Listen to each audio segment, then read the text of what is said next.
করেছিলেন এবং আমাদের উপরে অকথ্য অত্যাচার করেছিলেন। সেই অত্যাচার 1947 সালে 15ই আগস্ট আবার আমরা স্বাধীনভাবে এই দেশকে ফিরে পাই। তাই এই 15ই আগস্টকে প্রতি বছর আমরা সেই স্বাধীনতা দিবস উপলক্ষে উদযাপন করে থাকি। তো আমাদের আজকে যে এই অনুষ্ঠানকে দুটো ভাগে ভাগ করা হয়েছে। প্রথমে ভারতের জাতীয় পতাকা উত্তোলন করা হবে এখানে, তারপরে আমরা একটা র্যালি করব, যে র্যালিটা সহজপুর বাজার ঘুরে আবার এখানে আসবে।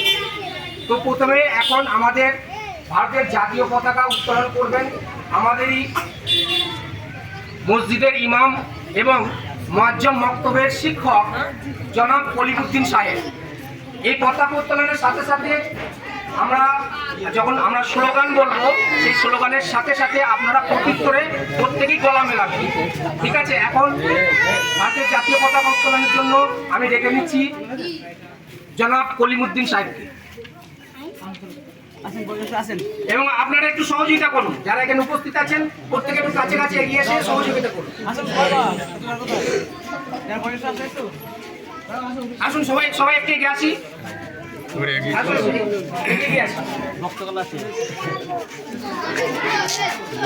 আর স্লোগানের সাথে প্রত্যেকে গলা মেলাবো জোর জোর, ঠিক আছে?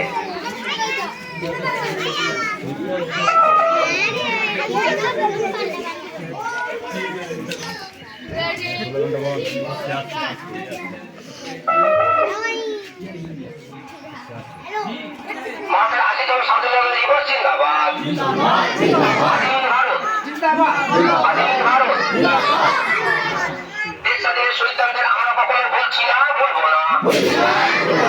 শহীদদের রক্ত, শহীদদের রক্ত। বিপ্লবী শাহ আব্দুল আজিজ রহমতুল্লাহ আলাইহি জিন্দাবাদ। রাজগুরু শাইখুল হিন্দ মাহমুদ হাসান দেওবন্দি রহমতুল্লাহ আলাইহি আমরা তোমায় বলছি না, বলবো না। সাদের সঙ্গে বিপ্লবী মাওলানা হুসাইন আহমেদ মাদানী তোমায় আমরা বলছি না, বলবো না। জাতির জন্য মহাত্মা গান্ধী অমর রহে।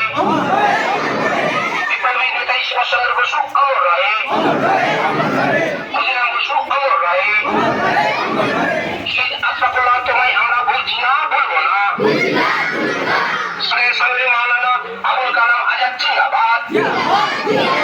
দারুল উলুম দেওবন্দের প্রতিষ্ঠা বীর মুজাহিদ মাওলানা কাসেম নানতভী রহমতুল্লাহ আলাইহি জিন্দাবাদ।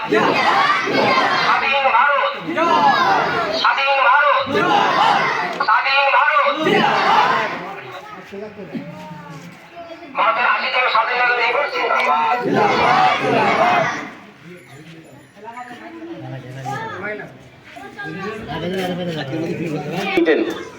এক কথায় হিন্দু মুসলমান সকলে একসঙ্গে আমরা ভ্রাতৃত্বের বন্ধনে এই দেশে বসবাস করতাম। পরবর্তীতে এসে গেল ব্রিটিশ শাসনকাল। তারা তাদের ডিভাইড অ্যান্ড রুল পলিসির মাধ্যমে আমাদের দেশে শাসন করেছিল প্রায় 190টা বছর। এবং শুরু থেকেই আমরা দেখেছি সিরাজদৌল্লাকে প্রথম শাসন আস্তে আস্তে দখল করতে থাকে, কিন্তু এমনিতে তারা ভারতবর্ষকে সহজভাবে দখল করে নিতে পারেনি। এর নানা সাহেব, তাঁতিয়া টুপি, ঝাঁসি রানী লক্ষ্মী এবং মুসলমান হাজার হাজার আলেম উলামা সেই যুদ্ধে অংশগ্রহণ করেছিলেন এবং তারা শাহাদাত বরণ করেছিলেন। এর পরবর্তীকালে ঠিক এর পূর্ববর্তী সময়ে যে ইংরেজরা যে সমস্ত শিক্ষা প্রতিষ্ঠানগুলো পরিচালিত করেছিল, তাদের শিক্ষা প্রতিষ্ঠানে যারা পড়াশোনা করেছিল তারা ইংরেজদের অধীনে কিন্তু গোলামি করেছিল।